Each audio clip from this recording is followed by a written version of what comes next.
आषाढी एकादशी जवळ आहे. संत वचनांनी भारावलेलं वातावरण, टाळ मृदुंगचा गजर अभंगाने अवघा महाराष्ट्रात वारकऱ्यांच्या भक्तीत रंगून निघालाय. आपण आज पंढरपूरच्या वारीचं दर्शन न करता थेट दादर बीडीडी संकुल येथे राहणारे कला दिग्दर्शक डॉक्टर सुमित पाटील यांनी आपल्या घरात जो वारीचं आणि पांडुरंगाचं दर्शन हे कलात्मकतेने सजवलेलं आहे. आणि खऱ्या अर्थानं या घरानं एक धार्मिक सोहळाच आपण या घरातला पाहणार आहोत. कला दिग्दर्शक सुमित पाटील यांनी हे सुंदर असं घर कसं सजवलंय, विठुरायाच्या आणि वारकऱ्यांच्या संस्कृतीचा जिवंत अनुभव साकारण्याचा प्रयत्न त्यांनी आपल्या या घरातनं केलेला आहे. चला तर मग जाऊया आपल्या या घरातल्या वारीला आपण प्रारंभ करूया. नमस्कार, मी योगेश कोळी आणि आपण पाहत आहात योगेश कोळी ऑनलाईन. योगेश कोळी ऑनलाईन, एक पाऊल तुमच्यासाठी. मित्रांनो नमस्कार. आपण आज ज्या घरची वारी करतोय, ज्या घराची वारी ज्यानं सजवले ते कला दिग्दर्शक डॉक्टर सुमित पाटील यांनी फिलॉसॉफीमध्ये डॉक्टरेट पदवी मिळवलेली आहे. अनेक पिक्चर आणि चित्रपटांचं, नाटकांचं कला दिग्दर्शन केलेलं आहे आणि त्यांनी स्वतःच्या घरामध्ये पंढरीचं दर्शन उभं केलेलं आहे. हे पंढरीचं दर्शन असून हा धार्मिक सोहळा आहे असं मी म्हणतो. आणि सर, आपण ही जी संकल्पना उभी केलेली आहे वारीची, ही मुळात कशी काय सुचली आपल्याला? मला असं वाटतं की माझ्या श्वासात वारी आहे आणि ती वारी मला कायम एक बळ देत असते.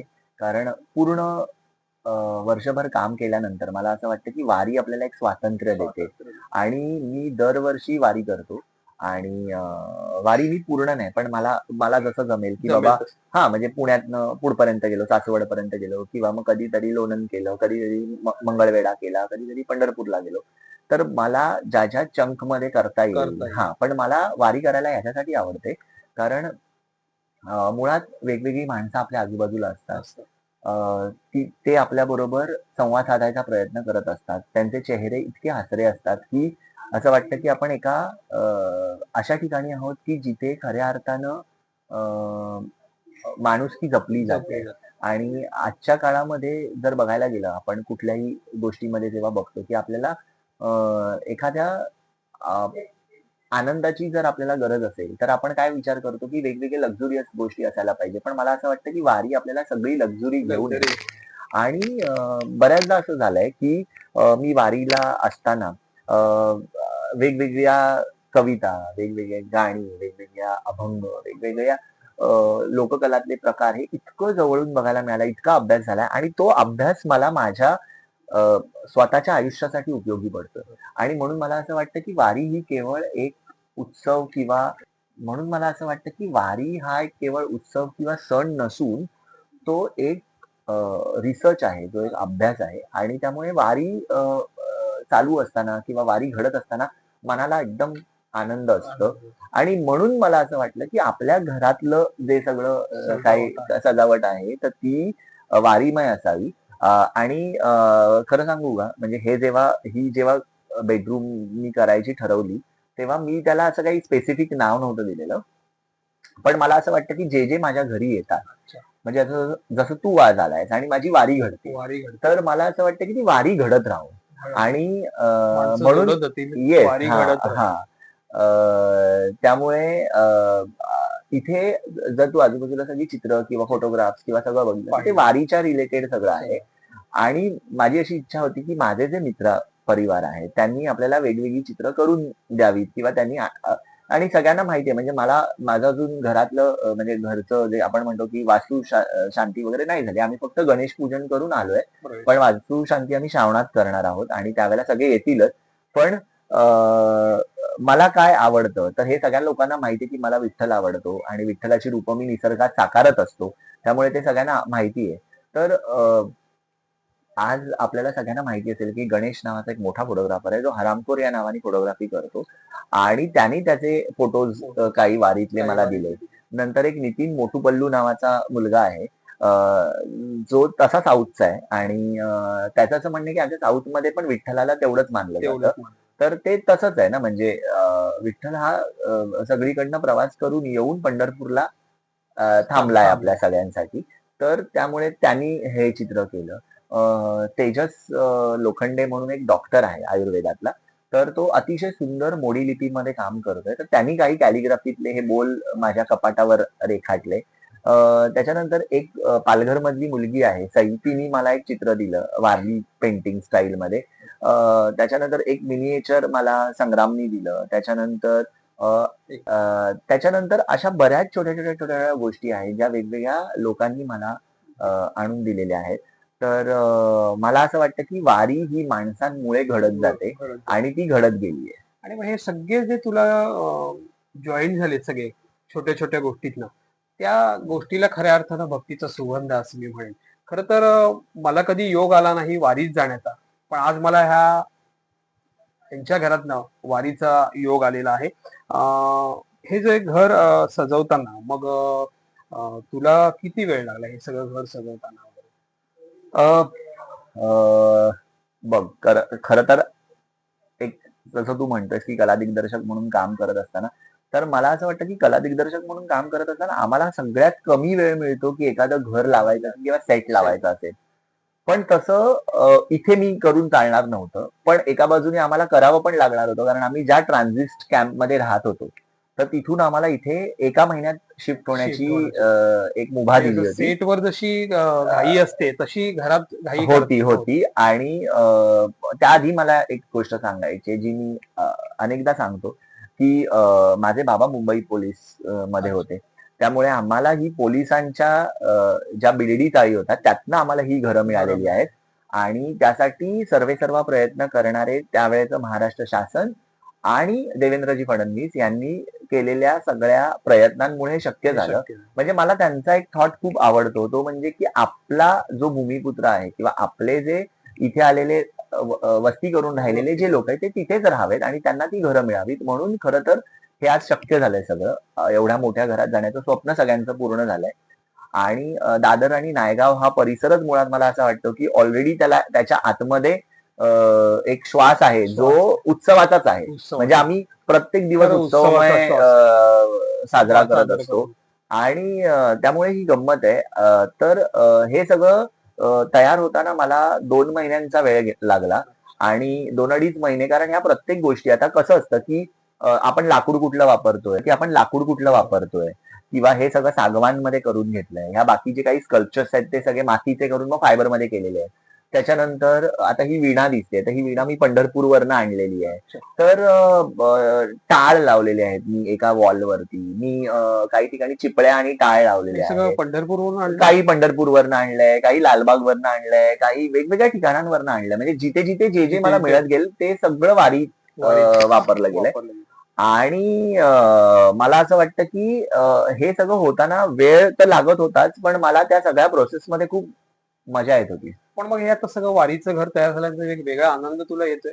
हो, म्हणजे काय, कारण रोज घरी आल्यानंतर आपण आपल्याला आवडणाऱ्या गोष्टींमध्ये जर रमलो तर आपल्याला जास्त अजून आनंद असतो. आणि दुसरी महत्वाची गोष्ट काय असते की या सगळ्याच्या पुढे जाऊन पण जे मला वाटतं ते म्हणजे की तुम्ही आल्यानंतर तुम्हाला एक मानसिक समाधान मिळालं पाहिजे. आणि जे मानसिक समाधान मला ह्या वारीत आहे, कारण तुम्ही आल्यानंतर एखादा सुंदर अभंग लावलात आणि अंघोळ करून आलात बाहेर, की तुम्हाला एकदम शांत आपण होतो. आणि वाचनाची आवड असल्यामुळे मला रात्री कितीही लेट आलो तरी काहीतरी वाचायचं. अगदीच काही वाचायला मिळालं नाही तर हेच परत लिहिलेले श्लोक एकदा वाचायचे आणि अभंग वाचायचे आणि मग कपाटावर देखील आपण नंतर पाहणार आहोत. तर प्रवास विठ्ठल, मालक विठ्ठल, स्थान विठ्ठल, विसावा विठ्ठल, श्वास विठ्ठल, वारकऱ्यांचा ध्यास विठ्ठल, मालक विठ्ठल, आधार विठ्ठल, अभंग विठ्ठल, हरिपाठ विठ्ठल. आता आपण दादांनी, सुमित पाटील यांनी जी घरात त्यांच्या वारी केलेली आहे त्या वारीचं दर्शन ते आपल्याला घडवणार आहात. तर चला वारीत सगळेजण सहभागी होऊया. जय पांडुरंग हरी. रामकृष्ण हरी. नमस्कार. रामकृष्ण हरी. खर तर घराची सुरुवातच म्हणजे जेव्हा तुम्ही येता तेव्हा तुम्हाला इथे छान अशी एक वेगळ्याच प्रकारची कार्विंग केलेली एक फ्रेम दिसते. तर त्या फ्रेमचं वैशिष्ट्य असं आहे की त्याच्यामध्ये वेगवेगळ्या प्रकारची पानफुलं आहेत, जी पानफुलं साधारण आपल्याला वेगवेगळ्या पठारांवर फुललेली दिसतात. जेव्हा वारी चालू असते तेव्हा ही फुलं कधीच फुलत नाहीत, कारण असं म्हटलं जातं की सगळी फुलं जी आहेत ती पंढरीच्या वारीला गेलेली आहे. त्यामुळे तुम्हाला जेव्हा जेव्हा तुम्ही वारीला जात असता तेव्हा आजूबाजूला फुलांचं प्रमाण हे फार कमी झालेलं दिसतं. पण मला ती फुलं कायम अदरवाईज खूप अट्रॅक्ट करतात आणि ती वारीतल्या पंढरपुरात गेलेली असल्यामुळे ती फुलांचं अशी एक बॉर्डर असलेली छान अशी एक इथे मी फ्रेम तयार केलेली आहे आणि खाली तुम्हाला खूप सारे वारकरी दिसतील वेगवेगळ्या स्वरूपातले, तर ते इथे मी तयार केलेले आहेत. तर तुम्ही खाली बघितलं ह्या बाजूला, तर इथे मी अगदी आपले जे पारंपरिक टाळ आहेत तर ते टाळांचं इथे डिझाईन हे पूर्णपणे केलेलं आहे. आणि अशा प्रकारे हे तुम्ही जेव्हा बाहेरूनच एंटर करता तेव्हा तुम्हाला हे सगळं दिसतं. तुम्ही आतमध्ये आल्यानंतर जसं मी म्हंटल की ही अख्खी एक वॉल जी आहे ती वेगवेगळे जे माझे कलाकार मित्र आहेत त्यांनी वेगवेगळ्या प्रकारची चित्र आणि फोटोज आणि सगळं देऊन ती सजवणं चालू आहे. आता ही मधली जागा पूर्ण रिकामी आहे, कारण आपल्या म्हणजे माझे गुरु आणि मुळातच ज्यांना मागच्या वर्षीचा पद्मश्री पुरस्कार मिळाला, अच्युत पालव, तर त्यांचं चित्र इथे येणार आहे. तर ते मला वारीतच देणार आहेत, त्यामुळे ते माझ्यासाठी वाट बघतायत आणि ते मला म्हणाले की जशी वारी जवळ येईल त्यावेळेला तुला मी हे म्हणजे आषाढी एकादशी ज्या दिवशी आहे त्याच्या आधी मी तुला हे चित्र देणार आहे. तर मला असं वाटतंय की कुठेतरी ही जी वारी आहे ती अशा कलाकारांमुळे इथे घडत राहील. त्याच्यानंतर मी इथे जो माझा आरसा आहे आणि ज्यात आपण कायम बघून तयार होत असतो, तर तिथे मी इथे एक छोटीशी अशी तुळस ठेवलेली आहे जी चांदीची आहे. त्याच्यानंतर ह्याच्यात अबीर आणि गुलाल आहे. इथे वेगवेगळ्या प्रकारचे नाम आहेत जे आपल्याला आपण लावत असतो. ही एक माळ आहे. तर मला असं वाटतं की हे एक वेगळं ग्राफिक मी तयार केलंय. जर तुम्ही इथे बघितलं तर इथे एक छोटीशी फ्रेम आहे ही, आणि ज्यात तुम्हाला इथे कम्प्लीट पंढरपूर दिसतंय एकदम छानसं असं, आणि पूर्ण तिथे चंद्रभागा आणि तिथे वेगवेगळी दुकानं सगळं छान इथे दिसतंय तुम्हाला ह्या सगळ्या फ्रेम मध्ये. मुळात इथे जर तुम्ही बघितलं तर इथे तुम्हाला हा एक श्लोक आहे जो दिसतोय तुम्हाला, देवाची ये द्वारी उभा क्षण भरी तेने मुक्तीचारी साधियला, जो इथे तुम्हाला मोडी लिपीमध्ये दिसतोय. आणि जेव्हा तुम्ही हे उघडाल तेव्हा तुम्हाला पूर्णपणे तो मराठीत लिहिलेला दिसतोय. पण आपल्याकडे असणारी मोडी लिपी ही आजही तेवढीच प्रचलित आहे आणि ती कुठेतरी आज दाराच्या आड गेलेली आहे. पण मी ते दाखवण्यासाठी असं वेगळ्या प्रकारचं एक ग्राफिक इथे तयार केलेलं आहे. वेगवेगळ्या लोकांनी इथे जसं मी सांगितलं तसं वेगवेगळी चित्र आणि फोटोज आणून दिलेले आहेत. तसे इथे 4 फोटोज मी गणेशचे लावलेले आहेत, जो अतिशय सुंदर वेगळ्या प्रकारची फोटोग्राफी करत असतो. हे नितीननी केलेलं चित्र आहे, नितीन मोटूपल्लूनी, तर ते आहे. त्याच्यानंतर इथे जर तुम्ही बघितलं तर इथे मी एक सुंदर असा हा दिवा जो दगडी दिसतोय पण हा दगडी नाहीये, तर तो मातीचा आहे, तर तो तयार आम्ही केलेला आहे आणि त्याच्या पुढ्यात एक विणा ठेवलेली आहे. तर मला कुठेतरी असं वाटतं की ही सगळी वारी जी आहे ही अशाच सगळ्या वेगवेगळ्या गोष्टीतनं घडत राहते. आपल्याला वेगवेगळ्या कल्चरल गोष्टी मिळतात आणि ऑफकोर्स कला दिग्दर्शक असल्यामुळे या सगळ्या गोष्टी येणंच होतं. तुम्ही जर बघितलं तर इथे मी हे जे कपाट तयार केलेलं आहे ते पूर्णपणे कपाट जर तुम्हाला दिसतंय तर ते तुम्हाला छान असं वेगवेगळ्या कॅलिग्राफी स्वरूपात केलेलं आहे. म्हणजे त्याच्यात वेगवेगळे लिहिलेले आहे, अवघा रंग एक झाला, रंगी रंगला श्रीरंग, बोलावा पाहावा आणि ऐकावा विठ्ठल. खरं तर हे सगळं तुम्ही फील पण करू शकता, कारण हे थोडंसं 3D आहे आणि मी अनेक वर्ष गेले दृष्टीबाधित मुलांबरोबर काम करत असल्यामुळे त्यांना टच अँड फील करता यावं यासाठी हे सगळं असं तयार केलेलं आहे. जर तुम्ही वर पाहिलं तर एका बाजूला मी टाळ लावलेले आहेत आणि एका बाजूला चिपळ्या लावलेल्या आहेत, कारण वारी म्हटल्यानंतर टाळ, मृदुंग, चिपळ्या, वीणा हे सगळं येतच असतं. सगळ्या पारंपरिक वाद्यातनं ही वारी होत असते. तर हे सगळं इथे साकारण्याचा आणि दाखवण्याचा प्रयत्न आहे. नमस्कार, मी सुमित पाटीलची आई. सुमित माझा मुलगा कला दिग्दर्शक आहे आणि त्याने त्याच्या पद्धतीने म्हणजे त्याच्या क्रिएटिव्हिटीने त्याच्या कल्पनेतून हे सगळं किचन साकारलेलं आहे. म्हणजे आपल्या काळ्या मातीचा किंवा आपल्या भूमीचा खरा पुत्र हा शेतकरी असतो आणि तो शेतकरी हा ह्या काळ्या मातीचा लाडका पुत्र असतो आणि त्या लाडक्या पुत्राचं आपण पण सगळे त्याची जे लेकरं आहोत, पण ह्या लाडक्या पुत्राचं आपल्या सगळ्यांच्या मनात एक आस्था किंवा कौतुक व्हावं म्हणून ही एक भावना मनात धरून त्यांनी हे घर सगळं सजवलेलं आहे. जे एका गृहिणीला वाटत असतं की आपलं घर किचन कसं असावं किंवा आपलं स्वयंपाकघर कसं असावं, तर ते सगळे त्यांनी विचार डोक्यात ठेवून आपल्या शेतकऱ्याला पहिलं प्राधान्य देऊन त्यांनी हे किचन त्याच्या पद्धतीने आणि आईच्या मनातल्या भावना जाणून घेऊन साकारलेलं आहे. हे आहे सूप. सुपात सुद्धा त्याने शेतकऱ्यांची कसे शेती केलेली आहे, शेतकरी आणि त्याची बायको, त्यांचं घर, नारळाची झाडं वगैरे सगळं, भाज्या वगैरे सगळं, म्हणजे शेतात जे जे पिकवतो ते जेवढं त्या सुपात दाखवता येईल तेवढं त्याने दाखवलेलं आहे. त्याच्यानंतर हे लाकडाचे चमचे, हा छोटासा संसार खाली दिलेला आहे. पूर्वीच्या काळात पितळेची भांडी वापरत होतो, गोण्या भरून ठेवत होतो, ती मातीच्या रूपात त्याने तिथे साकार केलेली आहेत.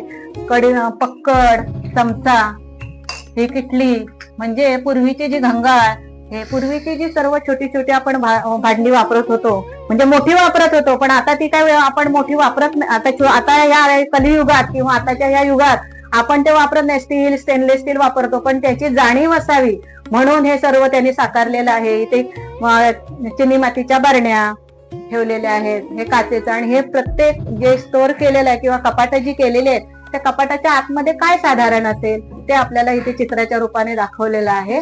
आणि हे काचेचे ग्लासांसाठी ठेवलेलं आहे. हे सर्व इथे त्यांनी चित्र दाखवून, म्हणजे आतमध्ये जे काय बरण्या आहेत किंवा आतमध्ये काय सामान आहे ते दाखवलेलं आहे. अशा पद्धतीने तांब्याची भांडी वापरत होतो, ते तांब्याची तिथे भांडी आहेत. आणि आता सुद्धा आपण थोडीफार तांब्याची भांडी वापरतो, पाणी पिण्यासाठी तांब्याची भांडी. आणि सगळं खाली जे केलेलं आहे ते कॉपरचं, म्हणजे तांब्याचंच लुक दिलेलं आहे. किचनला सुद्धा सनमाईक वगैरे लावलेलं नाही. आणि परत हा आपला फ्रीज. आता स्टोरेज करायला आपल्याला फ्रीजची फार आपल्या या मुंबई सारख्या ठिकाणी आपल्याला गरज असते. मग तिथे पण देव, त्याने जे तो ज्या क्षेत्रात आहे ते कॅमेरा, परत हे बघा कॅमेरा आहे, फिल्म्स आहे, सर्व दाखवलेलं आहे. देव देवता आणि आपण काय वदनी कवळ घेता, हे आपण जे अन्न खातो ते अन्नपूर्ण ब्रह्मसूप, आणि शेवटी सर्वात प्रथम आपली देवी सरस्वती. अशा प्रकारे त्याने हे किचन सजवलेलं आहे.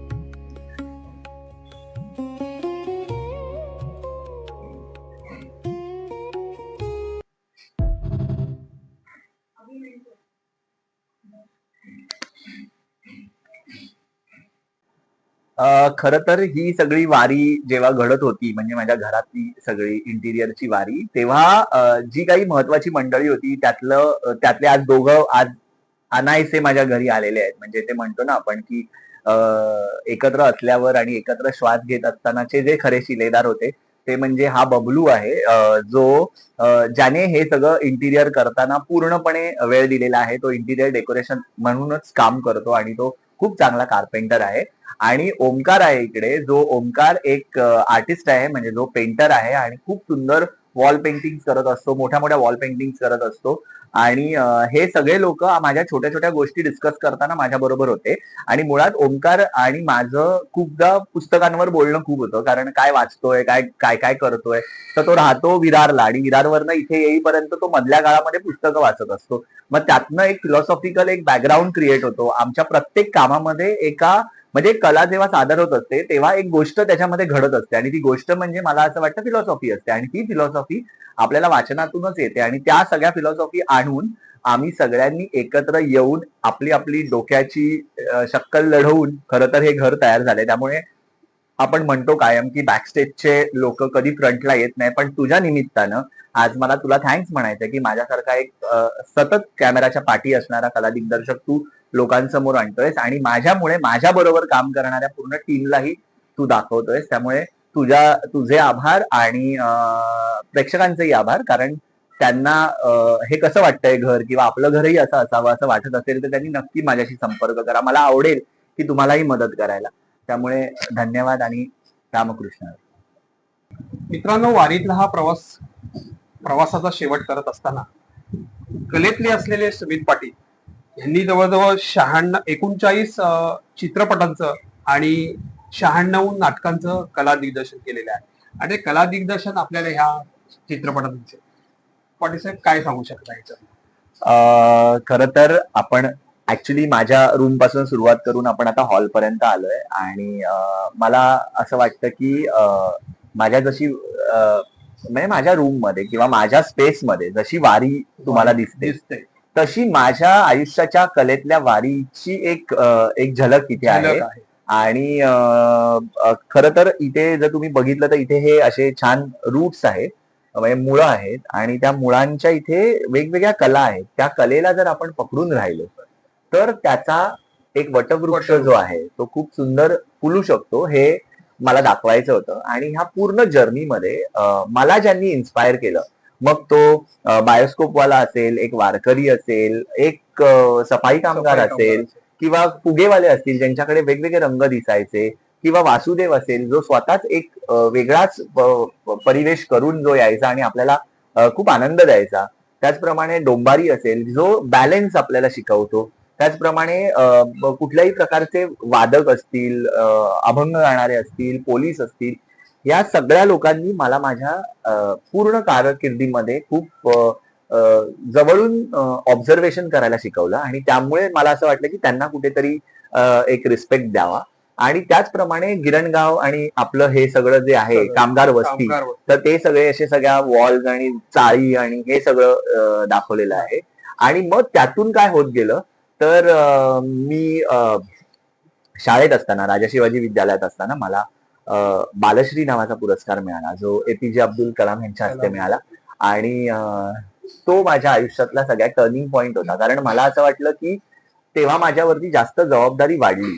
कारण तुम्हाला एकदा सक्सेस मिळणं खूप सोपं आहे, पण ते टिकवून ठेवणं कन्सिस्टंटली हे फार डिफिकल्ट आहे. आणि ते त्यावेळेला कळलं. आणि मग त्याच्यानंतर मी केलेली काही फिल्म्स आणि नाटकं ह्यांचे जे माझ्या मनामध्ये खोलवर रुजलेले आहेत, म्हणजे सगळेच रुजलेले आहेत, कारण सगळीच कामं आपल्याला आवडत असतात, पण त्यातल्या त्यात जे मला इथे दाखवता येणं शक्य आहे ते सगळे मी इथे दाखवायचा प्रयत्न केलेला आहे. सगळंच नाही दाखवू शकत, पण त्यातल्या त्यात चित्रपट किंवा नाटकं कोणती? मला आवडलेले चित्रपट सगळेच आहेत, पण त्यातला पहिला चित्रपट म्हणजे एक होता काऊ, जो विजू मानेंनी दिग्दर्शित केलाय. आणि त्याच्यानंतर आत्ताचाच रिसेंट असलेला घरत गणपती. आणि कालच नॅशनल अवॉर्ड डिक्लेअर झालेत आणि त्यात आमच्या गाण्याला, म्हणजे आमच्या फिल्म मधल्या गाण्याला ज्यांनी सिंगरनी गायलंय अजय, तर त्याला काल बेस्ट प्लेबॅक सिंगरचा नॅशनल अवॉर्ड मिळालेला आहे. तर मला असं वाटतं तर मला ती एक फिल्म, नंतर आम्ही दोघी फिल्म, त्याच्यानंतर अशा बऱ्याच फिल्म्स आहेत की ज्या मला खूप जवळच्या आहेत. सकाराम बाइंडर हे खूप महत्वाचं नाटक होतं माझ्यासाठी, कारण अनेक वर्ष त्यांनी एक इतिहास रचलेला होता. आणि पुन्हा एकदा सयाजी सरांबरोबर मला या नाटकाच्या निमित्ताने सेट करता आला, काम करता आलं. अशी अनेक नाटकं आहेत किंवा माझ्या काही सिरियल पण, म्हणजे कुठे तिथे गुप्तेची जेव्हा मी खुर्ची तयार केली त्यानंतर अनेक लोकांना ती आवडली आणि ती सेल्फी पॉइंट बनली. तर मला असं वाटतं की कुठे कुठे आपण ज्या गोष्टी करत असतो त्या प्रामाणिकपणे करत राहिलो तर तिथे लोकांची वारी सुरू होते. आणि ती वारी या निमित्तानं सुरू झाली आणि ही माझी जी कलेतली वारी आहे ती मी इथे दाखवलेली आहे. आणि हे ते माझं असणारं, म्हणजे मी तो असणारं, हे एक असंच मला सुचलेलं हे चित्र आहे. कारण तसं बघायला गेलं तर मला सांगायला आवडेल की हे घर तयार करत असताना माझ्या डोक्यात एकच होतं की महाराष्ट्रात जिथे जिथे मी फिरून आलेलो आहे तिथून मला जे जे मिळालं आणि जे माझ्या मनामध्ये ठळक रुजलं तर ते मला इथे दाखवायचं होतं. आणि ते मी दाखवताना स्वतः काहीतरी करूयात का असं मी विचार केला. तेव्हा मला असं वाटलं, अरे इतक्या लोकांची मी घरं तयार केली आहेत किंवा फिल्म्स मध्ये इतकं कला दिग्दर्शन करत असताना खूप घरं लावली आहेत, तर इथे करताना आपण आपल्या जवळ असणाऱ्या सगळ्या लोकांना काय काय करायला लावूयात. आणि मग त्यात काही लोक जोडले गेले. मग वॉल 3Dनी मला छोटे छोटे फिगर्स बनवून दिले. मग माझे जे सगळे कलाकार मित्र आहेत, ओंकार असेल, चिन्मय असेल, नितीन असेल, त्या सगळ्यांचा हात लागला. आणि मुळात मला असं वाटतं की मला सांगायला आवडेल की या सगळ्या कलात्मक प्रवासामध्ये सगळ्यात इम्पॉर्टंट गोष्ट असते की तुम्ही घर करत असताना एक घरात येणाऱ्या कामगारांबरोबर तुमचं बॉन्डिंग कसं आहे. आणि माझे सगळेच कलाकार वेगवेगळ्या जाती धर्मातले होते आणि काही मुस्लिम वर्गातले होते, काही ख्रिश्चन वर्गातले होते. तर हे सगळे लोक जेव्हा येत होते ना तेव्हा त्यांचं एक कल्चर घेऊन येत होते. तर मला ते इतकं आवडत होतं की हमारे यहाँ ऐसा भी होता है, तुम्हारे यहाँ ऐसा. तर ते कल्चरल एक्सचेंज होत होत होत हे काम सगळं झालेलं आहे. आणि त्याला धार्मिकतेचा एक रंगही फुललेला आहे. हा. खरंच ह्यांचा हा सरांचा वटवृक्ष आहे, हा असाच भविष्यात फुलत राहील. सर, हे तुम्ही जे चित्र केलेलं आहे हा. ह्याच्याबद्दल काय तुम्ही सांगा? वेगळं फुला पानांचं चित्र दिसते, याच्यात काय बोध घ्यायचं? कारण मी स्वतः खूप निसर्गप्रेमी आहे आणि महाराष्ट्रामध्ये अशा अनेक वनस्पती आणि फुलं आहेत की जी किंवा वृक्ष आहेत की जे आपल्या प्रत्येक धार्मिक कार्यामध्ये खूप महत्वाची भूमिका बजावतात. आणि त्यात आहे आंब्याचं पान असेल, त्यात अशोकाची पानं असतील, त्याच्यामध्ये लिली असेल, त्याच्यामध्ये कमळ असेल, जास्वंद असेल, गुलाब असेल, मोगरा असेल, मोगऱ्याचं पान असेल, कमळाची कळी असेल. ह्या सगळ्याला खूप जास्त महत्व आहे आणि त्याला सायंटिफिक दृष्ट्या पण महत्व आहे आणि त्याला नैसर्गिक दृष्ट्या पण महत्व आहे. आणि आपल्या स्वतःच्या म्हणजे आपण जे परीक्षण करतो, या सगळ्या आत्मपरीक्षण करतो, ह्या सगळ्यातनं पण खूप त्याला खूप एक वेगळं इम्पॉर्टन्स आहे. आणि ते सगळं इम्पॉर्टन्स ह्या छोट्या छोट्या गोष्टींना मला आणावंसं वाटलं. येस. डॉक्टर सुमित पाटील यांच्या घरात जी पंढरी उभी केली आहे ती आपण पाहिलीच आहेत. आणि त्या वारीतनं खरं तर मला देखील एक नवसंजीवनी मिळालेली आहे. वारीतलं घर आपल्याला कसं वाटलं हे कमेंट्स करून नक्कीच कळवा. घर झाले पंढरी, मन झाले वारकरी. थांबूया इथेच, एक पाऊल तुमच्यासाठी.